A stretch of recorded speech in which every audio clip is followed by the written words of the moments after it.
This sort of stuff is just happening everywhere in the world right now, where the money is not going to the people who are actually being played, and the people that are in charge of the systems usually are part of the major label network, and they just don't want to change because the money just funnels to them if undisclosed. And it's a giant problem across the whole industry. So looking at your debut record, was it profitable given, like, have you done a P&L on it? Yeah, I think it only makes half to a quarter of a livable wage each year. Why do I feel like your near-death experiences come from your love of extreme sports? They definitely do. What has been the big near-death? I went big wave surfing down in Tasmania, and I was just like confronted with this situation where I like had a negotiation with Mother Nature. Nature asked me a question and it said, "Are you going to respect me?" And then I answered yes, but then challenged it, "Are you going to respect me?" And then it answered yes. And what defines the best artist in your mind? Is it commercialization? Is it being able to live off of your music? Or is it just making music in your basement on weekends? That's it. That's it? That's it. That's it. And then like, hopefully it's good enough, you make a great living off it. This is a big question. I'm so sorry, but I have to ask you. Welcome to On The Record, where we revisit a momentous album with the master of its creation, the artist. I am joined here at Curious Media HQ by an artist who's been shaping the sound of global electronica for over a decade. He's got a career that's been built on intuition, intention, and the kind of sonic risk-taking that defies genres entirely. What So Not has clocked over 1.3 billion streams, played the world's biggest stages from Coachella to Lollapalooza. He's collaborated with everyone from Skrillex and Grime to George Maple, Daniel Johns, and literal rock royalty Toto. His debut album, Not All the Beautiful Things, released in 2018, wasn't just a collection of bangers. It was a cinematic, emotionally charged body of work that fused bone-rattling drops with vulnerable moments of stillness. And those tracks feel extremely autobiographical. And then there's this one song that has just one line of lyrics. The album gave us songs like Be Okay Again, Go, and Monsters, and marked the arrival of an artist with something bigger to say. He is a visual thinker, he's a sonic adventurer, and he's someone who's still pushing boundaries years after his first club hit blew the doors off of Sydney's electronic scene. Here with us in his home country of Australia, all the way from LA, this is What So Not On The Record. What So Not, Chris. Welcome to On The Record. How are you? Yeah, I'm good. You just did a wild show in Jindabyne, right? I did, yes. How was it? Well, the snow season is excellent, and I think it's the best snow season I've ever had down there, so it was really good. The show was rammed. I ended up going via the south coast on the way back and catching up with some friends. They had like a birthday thing or rented a house down there, went surfing. And then I got back here last night. Is that all you're in Australia for work-wise, or are you I feel like you're the kind of guy that makes the most of a trip here. Yeah, I think there's so much travel involved as you got to tick everything off in every place you get to. So yeah, today I'm doing this and there's like 4 other meetings in a session or something. Packing it in. Yeah, exactly. Yeah, I wouldn't expect anything less from you. Yeah. So you've been making music as What So Not for like 15 years now. What are we looking at? Yes, over a decade. as What So Not started in 2010. So yes, this is the 15th year this year, yeah. And then it's been 7 years since you released your debut record. Yeah. And I want to get into that a lot, but I feel like you've done so much since that record was released, you know? Yeah, when you said we're talking about that today, I was like, wow, that's a while ago now. Yeah, you look at like, so many career signpost moments have happened for you that wouldn't even happen in a lifetime of so many artists. Like, I feel like you have a dream career in so many ways. But the decision to release a debut record, I think, is a big one. Do you think that as an electronic artist, because you were largely singles-based before this, a collective body of work like an album is necessary to get those career signpost moments that you had? I think there's a little access point you get from doing that. Certain media outlets won't look at your project for certain looks unless it is that big album project. But as the years have gone on and streaming services taken a lot more dominance and importance, I think the album is getting a little bit lost. Unless you are like literally one of the core giant pop acts or explosive like viral acts of the moment. I don't know how good the album does for people. But you continue to release albums. Well, I've done one since. Yes. And then I've mainly been focusing on EPs. Okay. And singles, yeah. And for that exact reason? Yeah. Reflecting the industry? Yeah, it's just, it's so you have like a quota of what songs can be focused on, and so you try to not put out too many more songs than that, as they just, even no matter how good they are, they just won't get the shine. Wait, what's the quota? Like if you're doing an album campaign, how many songs can be focused on in that campaign? Maximum is usually like half of the record. So you're sort of throwing half your record away. That's a weird feeling for an artist. It's super strange. I don't like it at all. Yeah. But it's just it's the system right now. So we should be very thankful that Not All the Beautiful Things was released and is a body of work that we can experience. Yeah. It's so unfortunate because I think if you're an artist that really puts passion into all the records and everything that you do, there's going to be half of it that just sort of goes amiss. Yeah. And like, I guess the beauty of this TikTok era is lots of really strange and obscure sounds can go off. So people's interludes, little B-side tracks that were never singles can suddenly just pop off. Although I feel like that's got reined in a little more. I think TikTok virality is targeted and a little orchestrated a bit more than it used to be. But I guess, again, like things from many, many years back suddenly kick off as well, which is cool. But like a lot of those viral sounds you find that don't have any vocal or anything going on, they're quite strange tracks from like albums of someone you've never heard of, you know?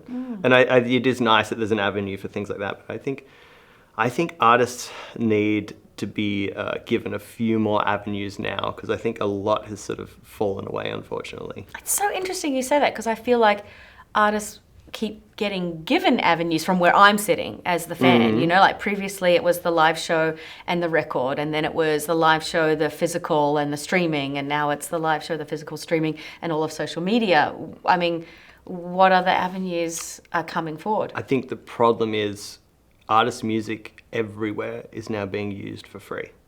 Yeah. So they get all these looks and a little bit of exposure, and then they can't break even. They can't even afford to make profit on a tour. I know. So that's the real problem. I was thinking about this exact thing when I was down at the Snow. I was chatting to one of the people that runs a venue there, the person who runs it, and they used to do accounting. And I was like, so how do you do licensing for your venue? And they're like, oh, we pay a license fee to this body, right? And I'm like, how do you actually play the music in the venue? And they're like, well, we play it off people's phones or Spotify. And I'm like, yeah, so do you wonder where that goes? And they're like, yeah, I do wonder where that goes. And what happens is now you have a phone of, you know, probably staff members who are just there that day, putting on their favorite songs, whatever. And she brought this up because she said, oh, all my staff have been playing your songs all week. Paying $12 a month for their Spotify subscription. Exactly. And you're meant to be getting paid for the 500 capacity of the venue. And the venue is paying a license fee to this body. And then that never goes to the people whose music are actually being played. It just goes to undisclosed artists, which then just goes to top 40. We need to call APRA AMCOS. They need to go into that venue and sort that out. This sort of stuff is just happening everywhere in the world right now, where the money is not going to the people who are actually being played. And the people that are in charge of the systems usually are part of the major label network, and they just don't want to change because the money just funnels to them if undisclosed. And it's a giant problem across the whole industry. And it's not being fixed by the gatekeepers because it supports their own agenda. Yep. So looking at your debut record, was it profitable given, like, have you done a P&L on it? Yeah. It's like, so my debut record that went, number one on American iTunes for dance music, and, you know, sold out all the vinyl copies, all everything. I think it only makes maybe half to a quarter of a livable wage each year for all of that success with it, for like doing 200 dates around the world, 40 different countries. That's the kind of money you get. And the 200 dates around the world, 40 different countries, the production costs around that are massive, even though you are a one-man band in so many ways. Yeah. I mean, different iterations. Like when I was doing that tour, I had 12 people on the road with me. That's true. I want to get into the live show. Yeah. That was when you were live drumming as well? Like you hadn't been drumming since you were 8, and you hadn't drummed in like a decade or something? I was literally renting like band rooms. I just finished the record, like so much press and everything around it, and I'm like renting band rooms, just remembering all my rudiments and stuff and how to play. It was hilarious. And I brought Trev Lukather. His dad is in Toto, and we did one of the songs on the album with Toto. And then Trev I met through him, and I really liked, and there was a lot of guitar. Like, also I worked with Daniel Johns and San Holo on that album. There's a lot of guitar, and I was like, Trev, would you want to come on the road with me? And like, I'd really like to make this a really warm, live, kind of like fusing the best elements of a DJ show, electronic show, but then also live drumming, live singing, and guitar. So we did all that through there. What made you go, let's just take this show and make it in some ways bigger than what a 6-piece band has put together for a tour, and take that on the road? Well, I think I realized when I got over to America at first, we had a very good electronic culture here in Australia, and it's why so many of us really blew up here, and then everyone wanted a piece of it over there and started touring us over there. And then when I got to America, I realized, people really just want to hear the single. They just want to hear like the Spotify number one of like they didn't know the historical culture of where, artists like Hudson Mohawk and Rusty and all these different smaller acts that really laid the groundwork for the whole scene. So then I kind of had to play sets a certain way to really make them exciting and get a good reaction in those countries. And that was a bit unfulfilling. Whereas over here, when I started, I was like really a DJ, and I'd been doing it from long before I started What's or Not. And we'd use like 4 decks with like hotkey samples, and like that's a lot easier now with sync buttons and building it all in record box in advance. But back then you kind of had to do it all on the fly blind, and I had a lot of fun with that. But then when I got there, the sets became a little more like you had to let the songs breathe a bit. If you went too quick, people didn't know what to do. And that really pushed me to be like, I want to still be excited and passionate about DJing, so I'm going to create this other form of this project that I can do live to keep me fulfilled and excited about it. And then I can come back to doing this DJ thing as a fun relief from that. So then we built this big sort of orchestrated show with all these moving parts and live elements. And then the after party would be the DJ set, where if you've already come to the show, you've heard all the big songs you want to hear. Now I get to have my fun and show you what I'm listening to, showcase other artists, and maybe some, interesting remixes or bootlegs or unreleased songs that I'm working on very in the moment there. Yeah. So why do a debut album? Like you said, you were known for these remixes. Your Inner Bloom one for Rufus Du Sol just went absolutely nuts. That's just one example. You had a bunch of hit singles that were going really well on the US Billboard charts. Why go the debut album route? Especially after all that you've just shared with me about the industry. Well, I think it was very different when I did that. It was like 7 years ago now. It was a totally different ballgame. It was like Spotify was just taking hold then. A lot of us had to convert from the SoundCloud blog era into like, the streaming era through Spotify, and Pandora and other ones like this. Yeah, I remember Pandora. Yeah. It's funny, I was actually way bigger on Pandora. Things could have been very different if that one. It was like huge on Pandora. It was really funny. And they were such good people too. But Spotify's always been really great, playlisting stuff.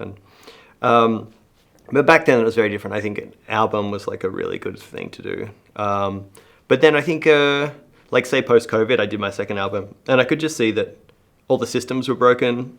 People didn't know how to get all the things moving. They didn't know how to set off all the switches. They didn't know, particularly like social media people, didn't know how to convey messages anymore.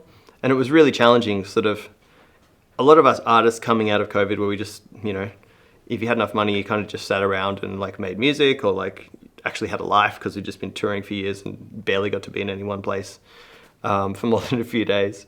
But then we came out of that and just like trying to integrate in this whole new world, this whole new online platform. And I think the people that really succeeded across COVID were podcasters, streamers, like game streamers, people doing skits, all these kinds of things. And music, I don't think was...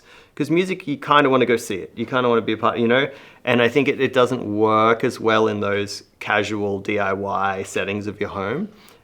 Except for this new generation of people, I think really worked out how to like just create a fun little skit in their bedroom, in their lounge room, wherever they're filming their music creation. And then that sort of era sort of became the new way of like getting music out there, I think. And then let's go back a minute, because a lot of people know that What's So Not was a collaboration between yourself and Flume. And I want to get into more collaborations later. You mentioned Toto before. We are definitely going there. But going back to that, am I right in thinking that there was a moment when it was difficult to create music under What's So Not because of the Flume split? There's a lot of legalities around what I can and can't say about that. What can you say?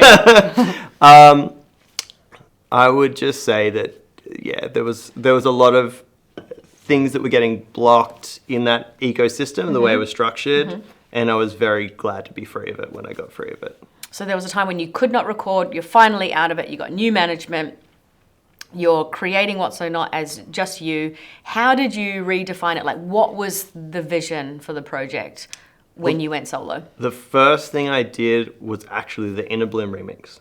That was the first thing I put out by myself. Smart. Yeah, and then I did the Divide and Conquer EP, and then I went into building that Peacock Horse monster truck stage design for Coachella that I showed you, which was where I showcased this whole first album. So that was like the steps afterwards. Yeah, amazing. Well, you went into it was an antique store or a prop store or something? Yeah, so usually how Coachella works is they pay you a good fee, but they expect that you spend it on production. Yeah.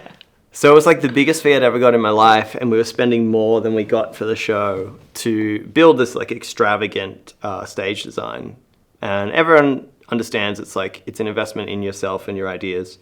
And we designed this Peacock Horse monster truck, and the way it came about was I went into this antique store with my manager, just looking, it was like a Hollywood antique store, so there's really weird stuff in there. Like, do we want to grab something from here that we actually bring to stage? Do we want to have this inspire something? And then I put together this horse couch, and I don't know, like a coral or something, and then some like wide thing. And I had this idea of a peacock horse, but then I wanted it to have like monster truck wheels and be like a vessel that you could like roll out onto stage. So that was the idea of it. And I mean, I showed you that picture. It's not too far off. It really isn't. Yeah. This is what, and it speaks to your ability to explain your idea really well, because what you had there and then what it created is so similar, but you obviously must have worked with someone who understands your creative brain. Because if I saw that and you said, now, Poppy, please make this Coachella worthy, I would just go, fuck. We actually worked with this team in New Orleans that build Mardi Gras floats. Oh, so they really got it, and Yeah. they did a lot of cool extra things. Like they had these like neon lit mushrooms around the bottom, and they had like smoke could come out of the horse's nose, and it had like red LED lights, and yeah, it was fantastic. So you're very visual in your creativity, and you're very collaborative in your creativity, yet you created a record after a year of like solitude, like extreme solitude. Like I read that you made a rule for yourself where you would only have one social event every 2 weeks so that you could get this record done. I forgot all of this. You're sort of reminding me of it. Yeah, well, it was really manic. Because at that point I'm doing like probably 150, 180 shows a year. And at the same time as that, I have to finish my first record. Like it was really challenging. And I just had to work out how to get enough hours out of every day. Like literally if I could get an extra 20 minutes, extra half hour out of every day, or hopefully more, that was game changing. That was the difference between something, getting something 10% done or it not getting done. And then that adds up over the weeks and months. So my whole life became like this real orchestrated system. I got really crazy with what I ate. Went on this like strict diet. I would only eat 10 different types of food.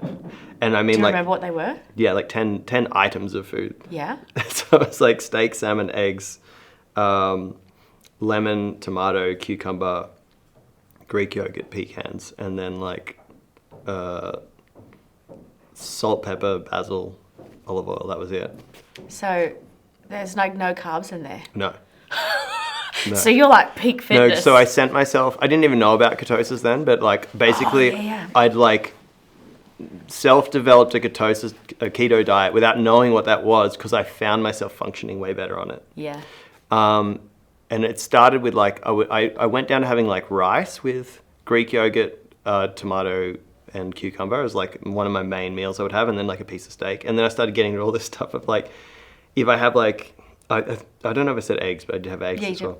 But I realized with eggs, like you can cook them so fast. Everything was like about speed and efficiency. It was like wake up, run, listen to really cool albums. I had like this list of albums that I thought were just, like I had Tame Impala Currents, I had Kendrick's Damn, I had Fleetwood Mac, I had Chemical Brothers, The Prodigy, just a bunch of albums that I just would play while I would run.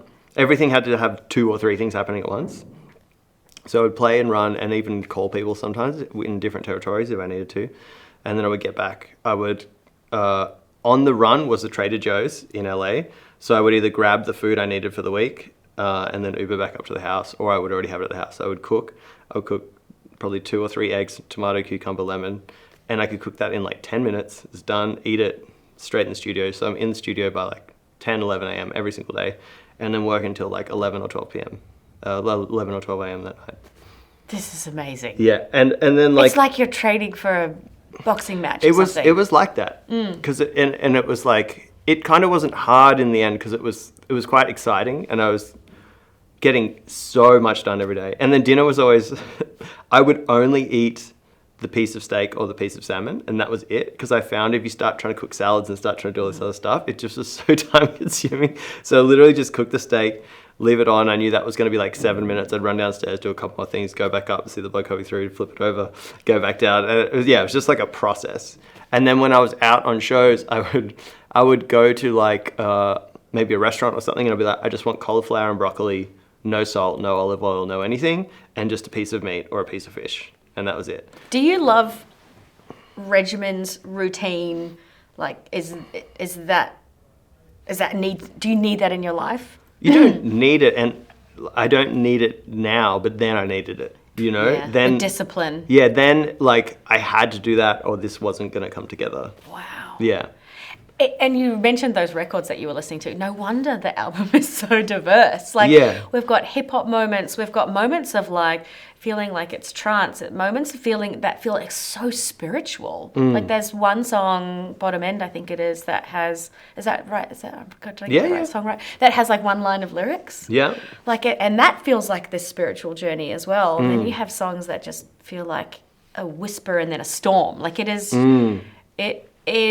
it shouldn't work, but it does. That's great. Yeah. I was really listening to albums that I just thought were so iconic, and I was trying to not get into the singles as much as I was into the atmosphere and the ecosystem of the album in its entirety. Like I was listening to albums that I loved to listen to front to back, and I started to understand why they're so good to listen to front to back, like the feeling that needs to happen right at the end of a song into the next, and you know, the order being so important and the energy shifts between them also being so important. Yeah. And I know you're a big fan of the collaboration, and I know that you'd been playing Toto's Africa when you were playing live anyway, but I need to know, how did the two of you come together? How did that collaboration come about? So I was playing that song in my sets because I had a few songs that were about that tempo. And this is like right when tempos were first becoming broken up. Before that era, most of the time it was just everything was house music or tech house or something disco in that tempo. And then these songs were like 90 BPM. They were totally different tempo. And then trying to find songs at that tempo that made sense for big audiences that I was playing to was like not easy unless it was rap music or something. So started playing that record, and it would just go off and go so seamlessly with those other records around it that were at halftime. One of the reasons I first got shows in America was Danny Bell, who now works for Golden Voice for Coachella and stuff. He used to work for Hard, and he was like out here when Stereosonic had Hard Stage, and he was watching my sets, and then it was always like, I can't believe you played Toto in the middle of that, and it just worked so well. Yeah.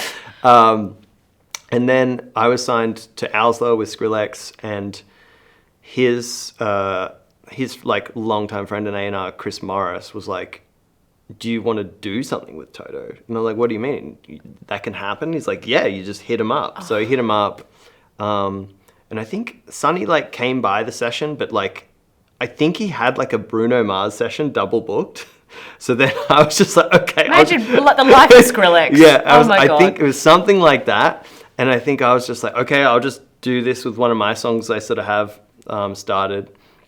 And the guys were just like kind of jamming. And I remember feeling so out of my depth, like they're just beast.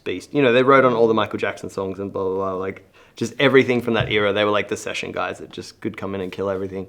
And nobody really knows that Toto is what they are. Like nobody really knows that history with Michael Jackson and everything. Yeah, they wrote on so many massive songs back then.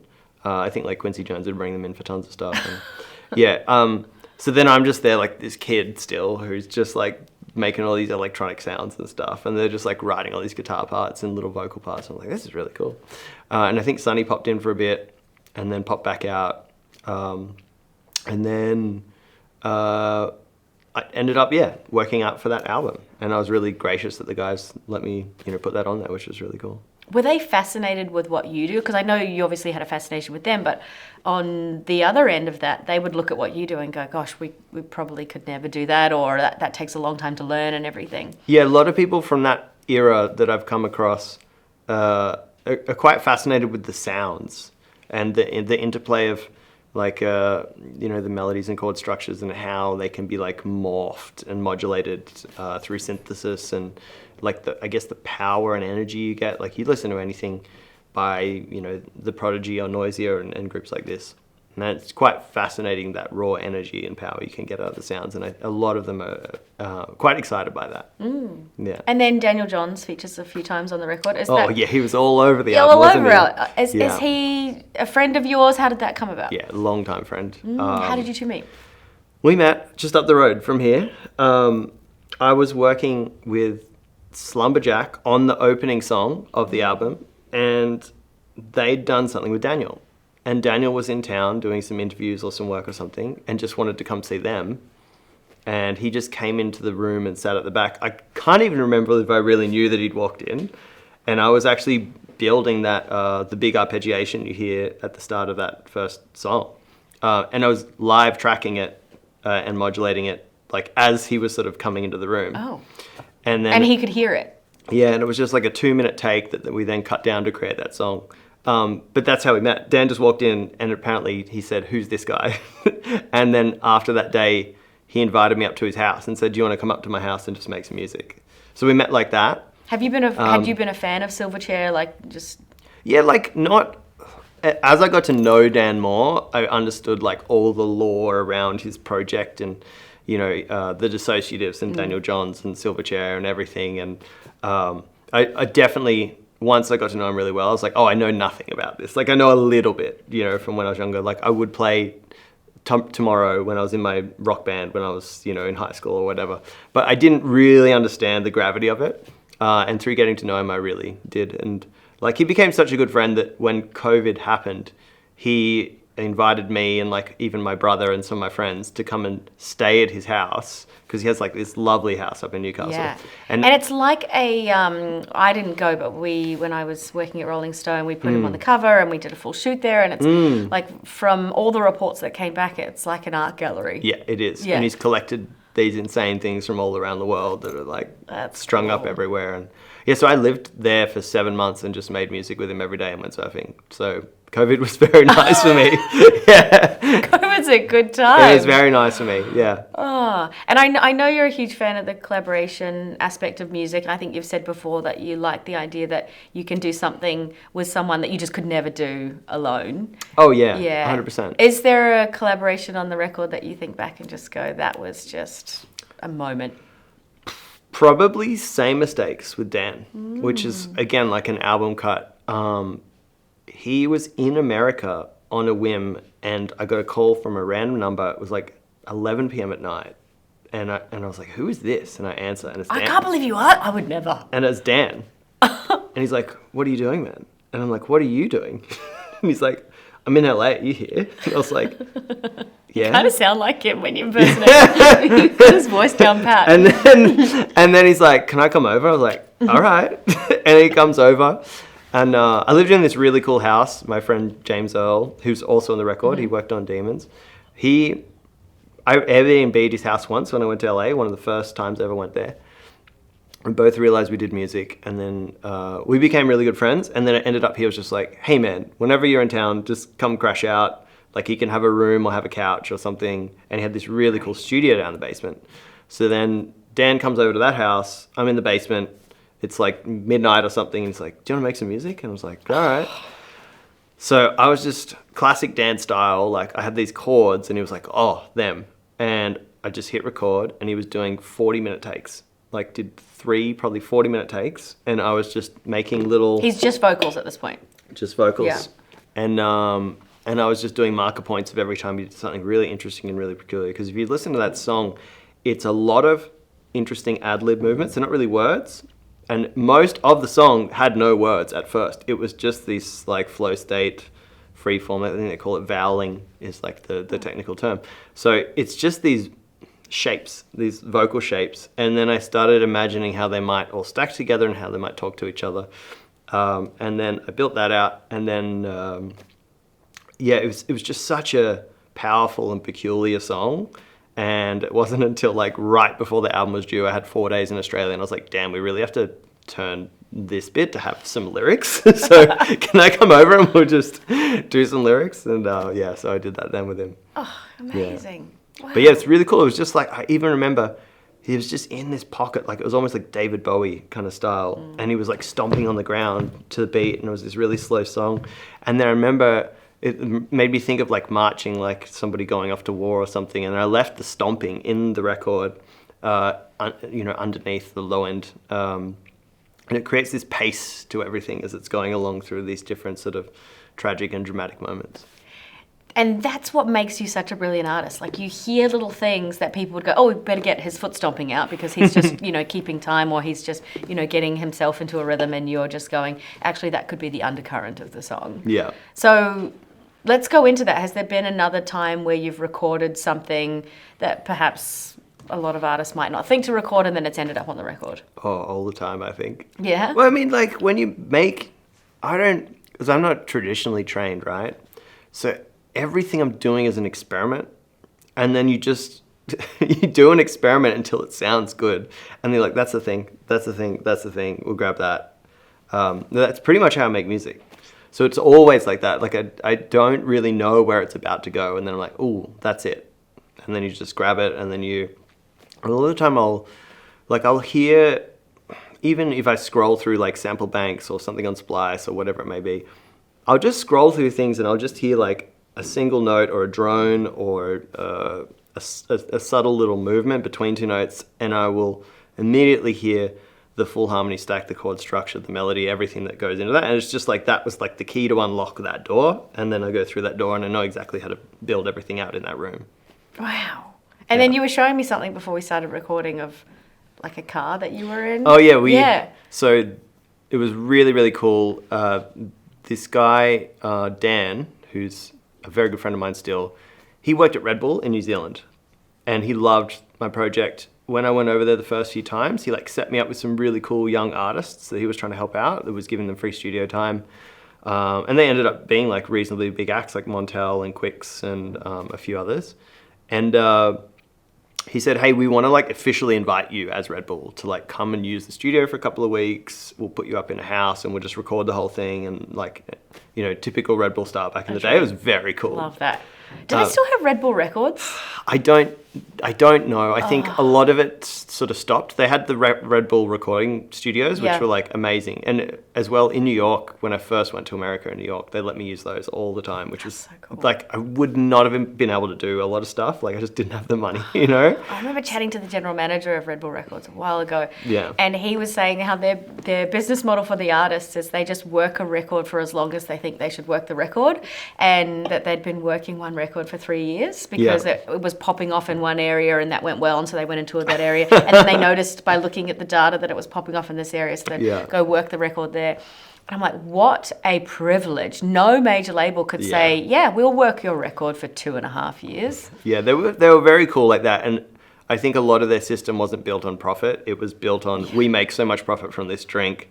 This is a cool thing to do. And they were just really passionate about music. A dream. And it was massive. Like, it collided very well with like blog culture, SoundCloud culture, Red Bull offering all these opportunities to really cool niche acts, and no one was worried about profit. They just wanted to, do something cool. But from a business standpoint, it did have a business MO, which was align with culture, align with cool, Yes. make sure people are drinking Red Bull and okay with featuring it in their photos of them at festivals and on stage, because they know that Red Bull is within culture. So it's fine. Yeah. Anyway, I diverted your story. So the car sound, you're at this Red Bull house. I'm there in New Zealand, and they're like, hey, one of our drift car riders is in town. He's got to go do some laps out at Hamilton. Do you want to jump in the car and we'll just film it? And I was like, all right. And he had this really unique, his name's Mad Mike. He had this really unique engine. It was like an 8 rotary engine or something. You got in a car with a guy called Mad Mike? Yeah. And he was going like, it was... I've had a few experiences like this since, so for me it's pretty normal now. But I remember when I was in the car, when he goes around a corner, he has it spin from front to backwards because he's going to do a U-turn. Oh my So God. he goes around the corner backwards at about 200 Ks. And you're like, sounds like a good idea. Yeah. I'll jump in. And I remember I was so calm and like chill in the car. He actually thought I'd passed out. And he was, while we're on the corner, he's like, are you okay? And I'm like, yeah, I'm fine. But it's just that I was just really chill with it. He's just an adrenaline junkie, But baby. I do like, I get into like some big wave surfing and stuff like that. Like it's just kind of normal. Like that in those really intense situations, I'm very chill. Yeah. I've been on the backs of motorcycles, and the adrenaline is so amazing. And this is wild to say, but I literally have thought, if I die, I don't care. This is too good. And that's why I can't do that stuff, because I think I would just take too many risks for the adrenaline. Yeah. I was glad I wasn't. He's just practicing for something he does all the time. And I was trusted the guy, and yeah, it was great. But I recorded that engine. Play us the sound. Yeah. Did you record the engine when he was like doing his laps prior, like not from inside the car? Yeah, there was a drone over the top and we recorded that. Let's see how loud this is.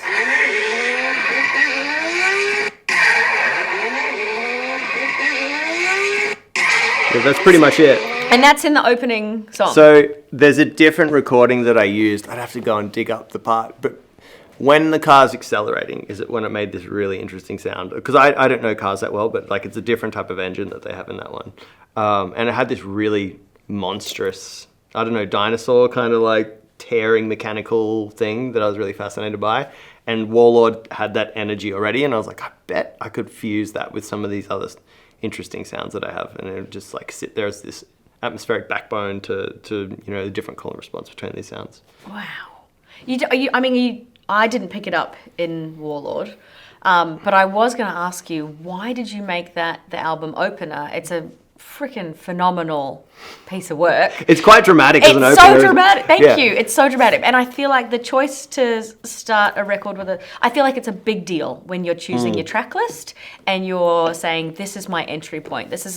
I want to take you on a journey and I want you to start here. What made Warlord the starting point?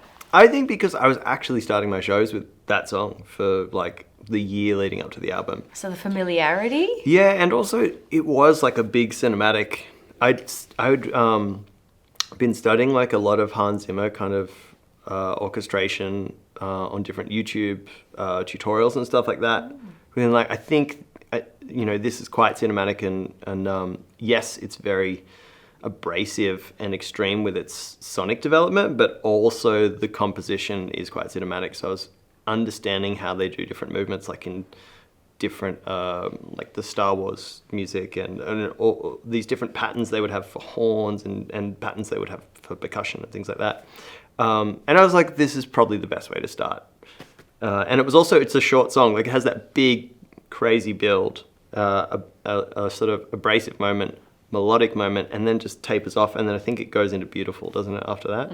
Which is the one with Winona Oak, which is very warm and lush and kind of housey. So it's like big cinematic build, impact moment, gets smooths out of that, and then goes into this lush house song. So I think it's like a good flow of things, and showcases what you're going to expect across the album.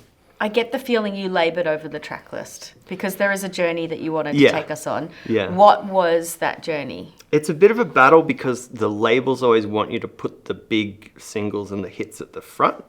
and then that doesn't always make sense for the flow of an actual album. I think it's one of the problems albums have right now is like the way the systems want the music to be for them to be successful doesn't really work with a nice listening experience. And I think it's a double-edged sword where people aren't building albums like that at the moment with that good flow because it's not really what's working, and then people don't listen to them as albums because they're not a good flow. Yeah. But yeah, there was probably only one song out of the whole album I didn't know where it fit. But I think everything else was like, even like, I was teasing little parts of the next song, like in the tail ends of the, there was like little, like a vocal run through a reverb and an echo boy or something that would just kind of like start tapering in at the end of a song. So you feels familiar when it comes into the next piece. Is that a thing that artists do? I've never heard of that before. I think one of the first artists I heard do it back in the day was Cut Copy. Oh, cool. How they did an album, but it was kind of like a mixtape, and the songs mixed into each other. Genius. And I remember hearing that, I was like, this is so cool. So wait, what was the song that didn't really fit that you struggled to Funny place? enough, Bottom End, I think was the one. I was like, I don't know where this goes, and I think I found a spot for it, like track 7 or 8 or something.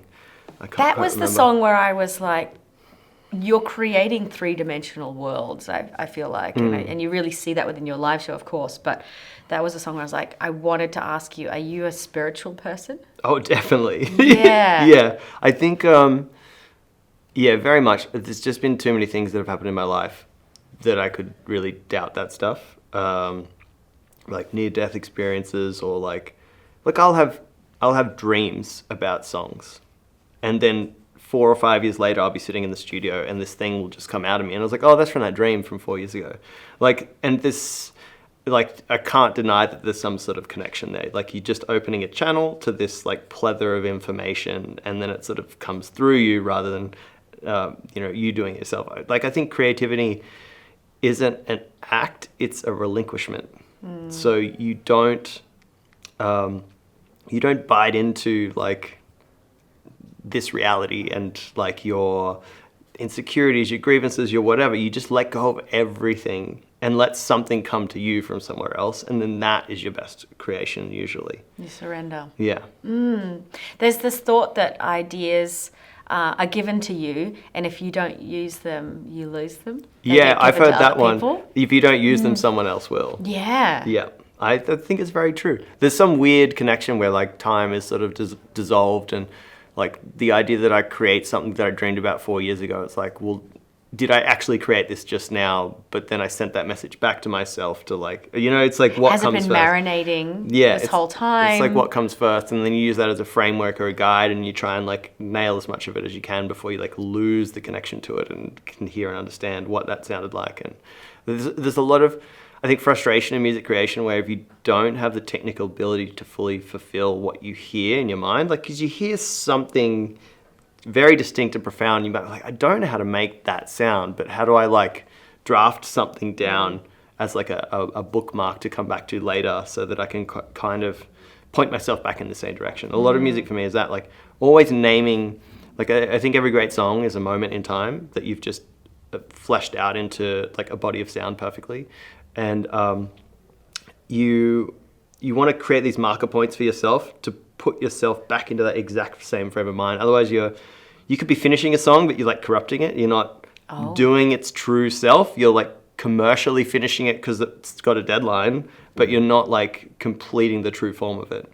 So yeah, always try and make sure I have little breadcrumbs for myself. Like, I'll go off and do 10 million other things, and then I've got to come back to this thing and be like, what did this want to be? And that's why you were so disciplined in that extreme solitude and creating the record, because you're like, I need as much time as possible so that I'm not on these wild deadlines of chasing, trying to finish a song just to finish it, as opposed to give the song what it needs and what it's asking of me. I mean, as well, like on a show day, you might only have 2 hours to yourself. And it's like, what am I going to do in those 2 hours? I'm going to eat somewhere nice. Am I going to finish a song? Am I going to exercise? Am I going to do some music? So that's like that's your timeline. So every half hour counts. Yeah. Have you heard of Maslow's hierarchy of needs?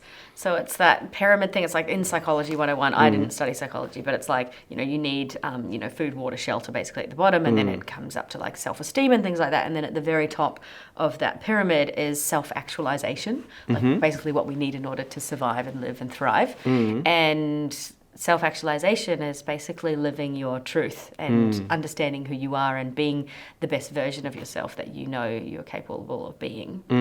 Do you feel like you've reached that bit of the pyramid? I definitely think so. Yeah. But I mean, you can fall off it too, you know? It just depends what sort of path you're on at the time. And definitely if there's big frustrations around, it can be difficult to stay in that state, and like you can do really beautiful, amazing work. I think it's one of the toughest things about the music industry is you can create the best fucking song and like it kind of does nothing, and it's not even your fault as the artist. It's just like circumstance. But Circumstance and the scheme of the industry and how it is so gate-kept. Yeah. And how if you have the right team around you and the right connections, things just go boom. And I don't think I'm alone in thinking there are some songs that just are not very good, but they're everywhere and they connect with an audience. But if you look at, you know, the meaning behind the song, and I think that fans have a good bullshit detector, but there are some songs that I've seen go really well and I'm just like, there's no heart in that song. It feels like the lyrics were almost ChatGPT in a way. Yeah, I think there's so many groundbreaking acts I've seen, particularly post-COVID, that I was like, this is the best of this field of music and this field of music and this field of music. And they just haven't really taken hold. And I've never seen that before.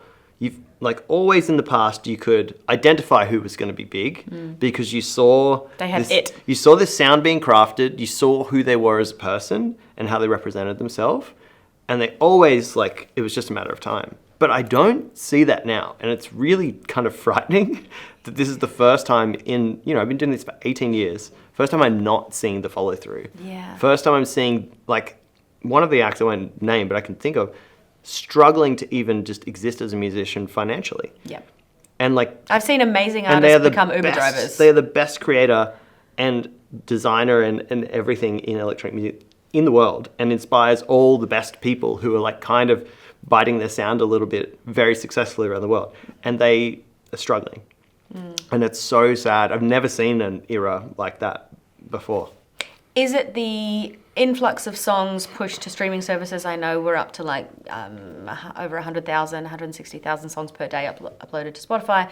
Or is it the infrastructure of the industry not allowing fans to pay properly? Is it all of the above? Like if you had a silver bullet, this is a big fucking question, I'm so sorry, but I have to ask you. I feel like you're the person to ask. If you had a silver bullet to fix this horrible era that we're in, where amazing artists are not reaching their full potential, what would it be? I think one of there's probably like 4 or 5 things. One is the money not going to the right places. So even if there's an act who's got some really cool buzz going on, like they don't really get their dues financially unless they start touring successfully, and touring successfully is very expensive. Yep. And it's very fickle, and it's even more fickle now than it's ever been. Then I think there's the element of the best creators, particularly sound creators I know, they are terrible putting their face to camera. They're terrible online. Yep. They really building the brand. They really struggle with it, and they often think it's so cringy that they just won't partake, and then that hurts them a lot, you know. And I think there's an imbalance there where they haven't really great artists haven't cracked how they can be themselves on these platforms, and then so the people that are really good at the platforms are the ones that get really great success.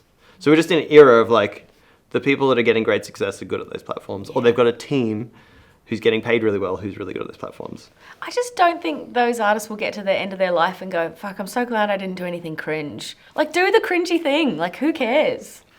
I don't, like, I think they'll do it, and it's just still... It won't work because they're not committing to the bit. Yeah, but also I think some people are just not built for that, you know? Or it takes so much work to be built for that, it would take away from what they're great at. Then are they really deserving of of fulfilling, their career aspirations if they're not willing to work within the confines of the industry.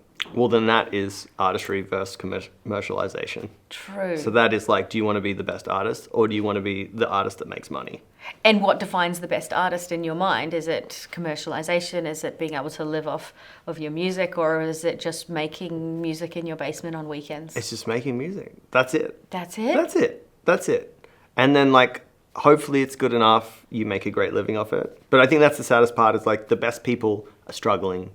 Even like there's artists who have had very successful careers, very notable careers, I would say, that in this era are just like, I don't even know what to do. I can't even get an agent. I can't even get a manager. And this is like so common. Because they don't have enough TikTok followers or? Just like things shift and money used to come in for record sales. Money used to come in for, all the traditional forms. And it's just kind of stopped, shifted to this thing where it used to be like, a dollar or two for a record, and now it's like 0.00001 cent for a listen. Like, and it's just a totally different metric.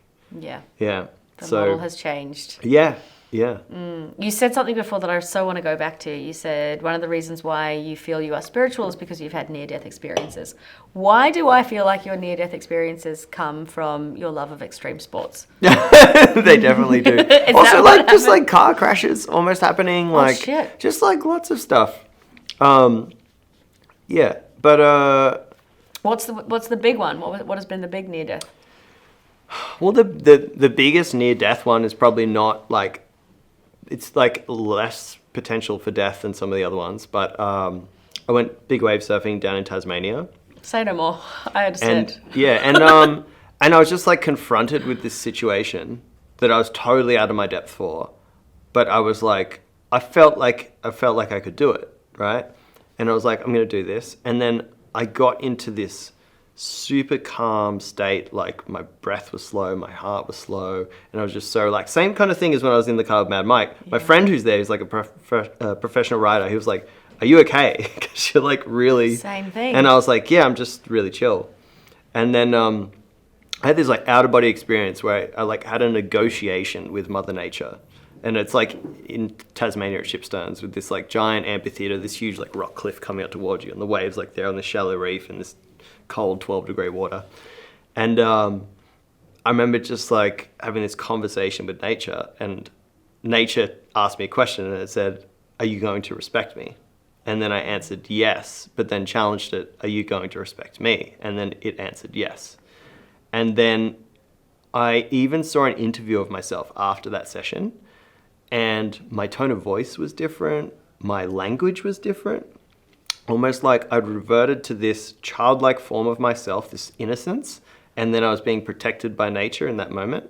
And it was really bizarre watching it all back, because I had this experience and then I watched how I was on camera, and I was like, oh, that's blowing my mind. And then particularly talking about this like with Dan Johns is a really good example of like the whole idea of this childlike form to be true, to get into the most purest form of creative without any of this bullshit around it. Like, no, we don't care about if we make money, if this is going to sell, if people are going to care. It's literally, this is what we feel. This is the energy, and just put it out there and lay it down. It's building worlds through imagination, through creativity. Like that playful nature of being childlike is where the best creativity comes, because they don't care that something doesn't exist. They make up that it does. Exactly. Yeah. Yeah. Oh, I hope. And then, so you were that way in that interview, and then obviously you've reverted back to your old self a little bit, or is it still there? Oh, in that sense? Or? Yeah, in the sense of doing interviews, you noticed that you were different. Oh, that was like my friend interviewing me after the experience. Yeah. And I was in that zone for that short period of time. More so than like always in interviews I'm like that. It was more like I just had that experience. It's a shame you can't go back there. I could go back there. I just have to choose to. But usually I'll do that in my creative space. Yeah. Because that is the space where it's going to serve like a greater purpose for me. Yeah.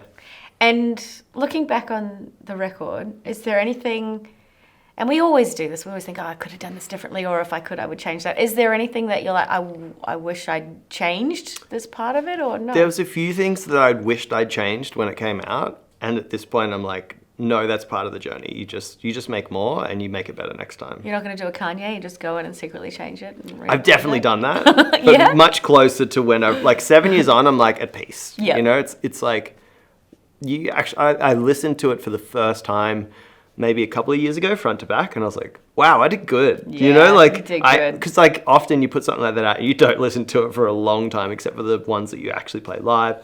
But I listened to it front to back and I was like, this was really nice. This was like a really good body of work, and I think I did what I set out to do with it. What was the thing that you wanted to change most? Just some silly things that only I would really care about. Like I could hear the rhythm and some percussion on some things was clashing. It like was not in the same groove. Yeah. There was maybe some chords I would have written a little more intriguing than they were. Like changed the voicings a bit. Just some stuff like that. Really basic stuff. So you're literally right, nothing that anyone else would care about but you. No, exactly. And I was like, stop letting that bother you. Just move on. And you've also, like, that's now in your brain now for when you create more music. You're Yeah. like, I know that, like, there's lessons from it that you would then continue on and bring into what you do now. Yeah. All right, so you learn these lessons from it. You're obviously going to take it into your new music. Did any of those lessons come into the new single, Wash Over? Yeah, I think the biggest lesson was don't lose the vibe.